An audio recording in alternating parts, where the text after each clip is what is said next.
yang merupakan dilema etika atau rujukan moral? Oke. Jadi cara saya mengidentifikasi kasus yang bersifat dilema etika atau rujukan moral, yang jelas kasus dilema etika itu kan kasus yang antara dua kasus yang sama-sama benar. Jadi saya terlebih dahulu melihat paradigmanya.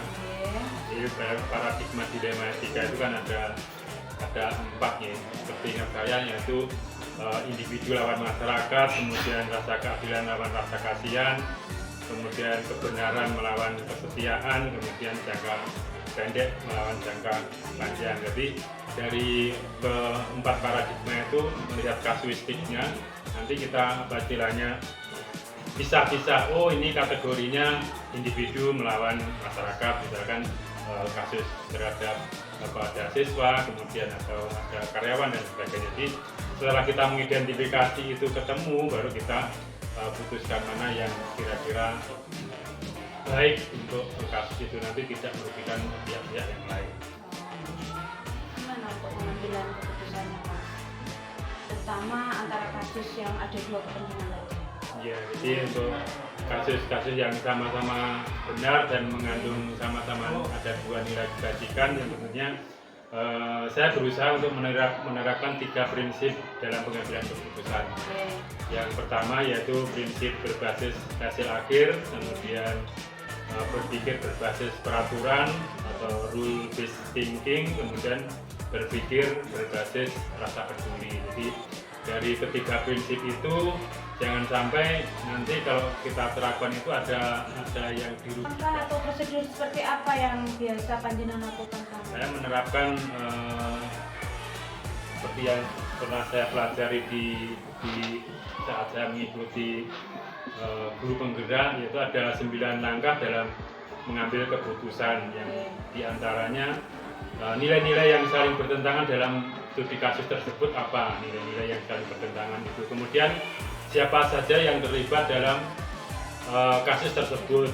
Kemudian yang ketiga, fakta-fakta yang relevan dalam situasi tersebut. Fakta-fakta itu kejadian-kejadian kita gali untuk mendapatkan fakta-fakta. Kemudian kita lakukan pengujian benar dan salah, ya.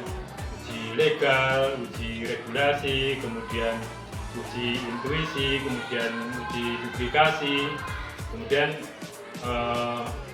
jika situasi dilema etika, yang tentunya dilema etika tadi kan kedua-duanya sama-sama benar, maka paradigma yang terjadi pada situasi tersebut, paradigma apa yang akan kita menjadikan referensi. Kemudian dari 3 prinsip penyelesaian dilema tadi, prinsip yang mana yang akan kita pakai? Tadi kan ada 3 prinsip tadi di yang dengan tanyakan yang di awal tadi. Kemudian setelah kita melakukan itu semua, kemudian kita lihat kembali kira-kira keputusan itu nanti apa istilahnya,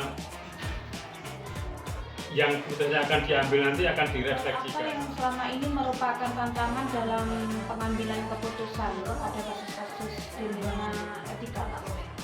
Yang menjadi tantangan saya dalam pengambilan keputusan adalah ketika saya sudah menerapkan tadi 3 prinsip tadi, ya, prinsip berbasis hasil akhir, kemudian berbasis peraturan, kemudian berbasis rasa peduli. Tetapi setelah saya menerapkan ketiga prinsip tersebut, masih ada keraguan.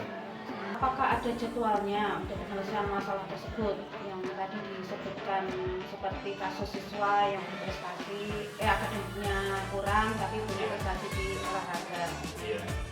Yang jelas jadwal tertentu tidak ada. Jadi kasus atau permasalahan itu tergantung apa istilahnya waktu kasus atau permasalahan itu terjadi pada saat mana, ya kita secepatkan kita mengambil keputusan. Jadi misalkan seperti kasus anak tadi, ya kita rapatkan di saat rapat kenaikan kelas, ya kita bahas bersama-sama dengan guru dan wali-wali kelas. Jadi kita tidak ada jadwal tertentu untuk menangani masalah. Jadi secepatnya kalau ada permasalahan, ada kasus-kasus dilema etika, ya secepatnya kita tangani. Berarti tergantung situasinya gitu. Ya, tergantung situasi. Ada faktor-faktor faktor Pak yang mempermudah atau membantu panjenengan dalam menyelesaikan atau pengambilan keputusan?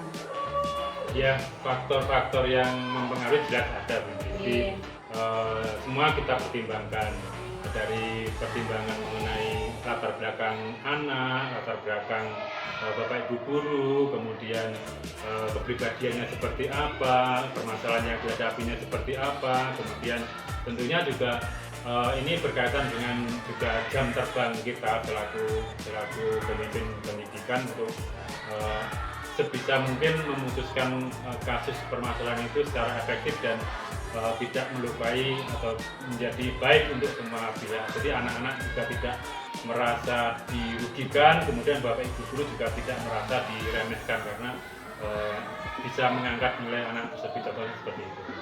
Ini semua yang panjenengan sampaikan tadi, pembelajaran apa yang panjenengan petik dari pengalaman panjenengan mengambil keputusan di lima etika?